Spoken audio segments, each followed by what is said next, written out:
అట్లా కోటన్న గురించి మాట్లాడాలంటే ధర్మరాణ మొదటి నుంచి చూసిన వంశీ రామరాజు గారి, ఎందుకంటే ఒక దశలో ఎవ్రీ ఇయర్ నాకు అవార్డు ఉండేది, ఒక 10 years. అది ఆటోమేటిక్గా వంశీ అనగానే వంశీ బరికిలి అన్న వంశీ గ్యారంటీ మాకు అవార్డు ఉందయ్యో దీనికి పోవాలని ఎక్కడున్నా దానికి ప్లాన్ చేసుకొని హైదరాబాద్ దిగేటట్టుగా ట్రై చేసుకునేవాళ్ళు. అట్లా అన్నీ నేర్చుకున్నావు. కానీ ఇంత మంచి ఫంక్షన్ పెట్టి ఒక్క నిమిషం మాట్లాడితే, ఇప్పుడు ఈ మనిషిది మాట్లాడాలంటేనే నాకు ఎన్నో స్మృతులు. అన్నయ్య భరద్వాజ గారి కాదు, కృష్ణమూర్తి గారు నన్ను బాబుమోహన్ అని పిలిచేవారు. లెనిన్ అన్న డైరెక్టర్, గ్రేట్ డైరెక్టర్. భరద్వాజ అన్న డైరెక్టర్ కాదు, మా అన్నయ్యని చూసి నేర్చుకున్నాడు.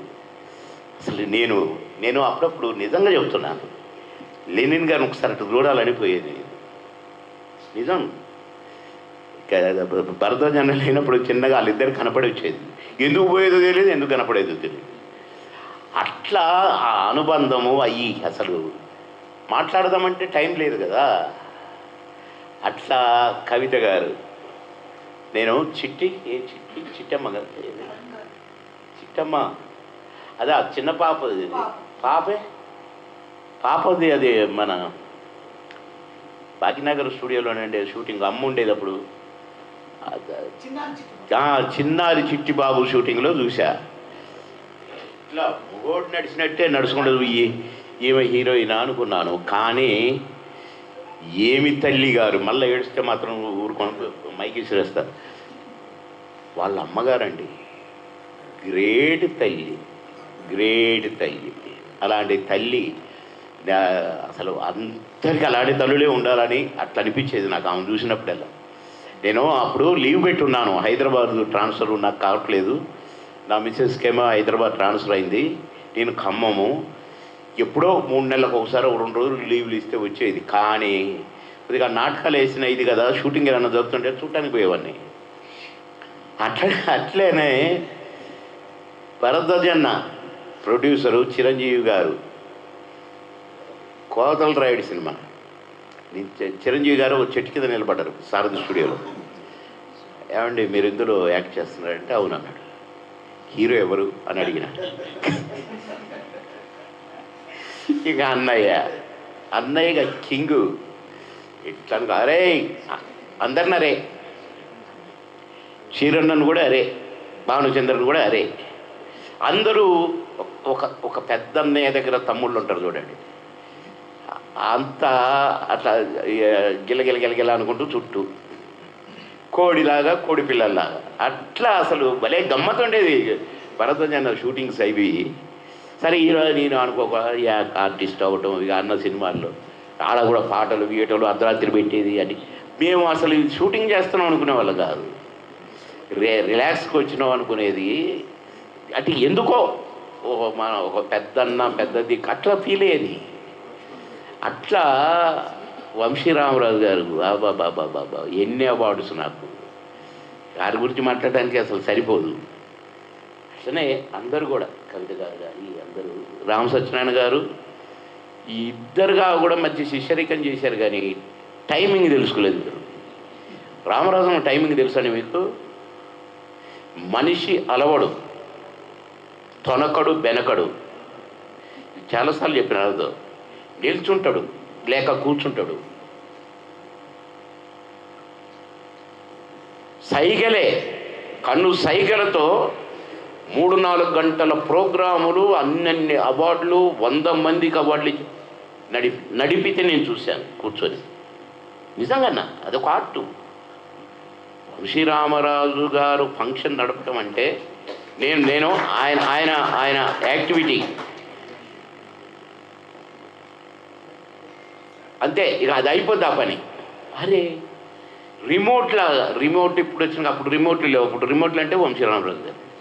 అట్లా ఆర్గనైజేషన్, ఆ ఫంక్షన్లు నడపటం, వాటిని గ్రేట్ అంతే. అలాంటి ఇక రేలంగి నరసింహరావు గారు బాబా. కానీ రేలంగి నరసింహరావు గారు గుర్తు రాగానే నాకు ఒక కోపం వస్తుంది, వెళ్ళిపోయినా ఉంటాను. అంటే ఈ అనుబంధం కూడా మళ్ళీ నేను మొదటిసారి హీరో నాకేదో అవకాశం వస్తే అన్నే డైరెక్టరు తీసుకుపోయిండు. ఆ గోదావరిలో అక్కడ పెట్టిండు, నరసాపూర్ మొత్తం లాంచ్ల మీద ఎక్కించి డ్యాన్స్ పెట్టిండు.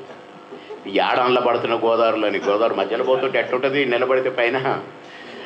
అట్లా ఒక్క సినిమాలో అప్పుడు డేట్లు కొద్దిగా ఇబ్బంది, అందులో కోటన్న కాంబినేషన్ అనేసరికి మేము అదే ఏమన్నా ఉంటేగా కూడా ఇన్ని సరి చేసుకొని మనం కరెక్ట్గా డేట్లు ఇచ్చి రాకపోతే గురుగుతాడు కదా, గుయ్య జోరీగా.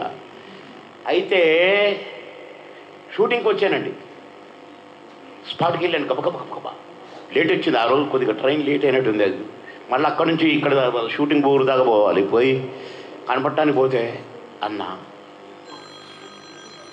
తప్పదన్నా అన్నాడు. ఏంటన్నా అంటే, ఇప్పుడు నువ్వు గుండు కొట్టాలన్నా. అన్నా నాకు 5-6 సినిమాలకు నా ఓనేరు ఉందన్న అంటే విగ్ తెప్పిస్తా, విగ్ తెప్పిద్దాం, ఇప్పుడైతే గుండు కొట్టాలి అన్నా, ప్లీజ్ అన్నా. తప్పదా సరే కొట్టేయాలి. గీక్ పరిచయం గీకేసిన దాని మీద పెయింట్ వేస్తారండి ఎవరన్నా. పెయింటు ఫుల్ బాడీ వేస్తే పర్వాలేదు, గీకి వెంటనే పెయింట్ వేసేసరికి నా మంట చూడాలి. మామూలు మంట కాదు సార్. పొద్దున వేసిన పెయింట్ రాత్రి ఎంత పోతే అంత కిరసనాయిల్ పెట్టి తోమేటోళ్ళు. ఎన్ని ఒక 12 రోజులు ఉన్నా, 12 రోజులు 14 రోజులు ఆ క్యారెక్టరు. ఇక అన్నదేమో త్రో అవుట్ కసాయి వేషాలు వేస్తాడు కదా. అట్లా ఆ సినిమా షూటింగులో ఎంత అవస్థపడ్డానంటే నేను ఆ క్యారెక్టర్కి, కిష్టయ్య కన్నయ్య కదన్నా, కన్నయ్య కిష్టయ్య మరవరాని క్యారెక్టర్. అది ప్రేమతో వేసిన క్యారెక్టర్. మళ్ళా అన్న చెప్పిండు, ఓకే అన్నాను. ఇక దాన్ని నాకు ఒక విగ్ చేయించిస్తే అది ఎటు సరిపోక చాలా. ఇందాక కోటనతో మాది ఒక సీన్ చూపిస్తారు, అప్పుడే వస్తున్నాయి ఇంటర్కలు చూసారా. ఆ సినిమా షూటింగ్ నుంచి ఆ సినిమాకు గుండు కొట్టినాయి అవి. అట్లా ఎన్నో గత స్మృతులు, అన్ని సంతోషకరమైనవి అనుకోండి.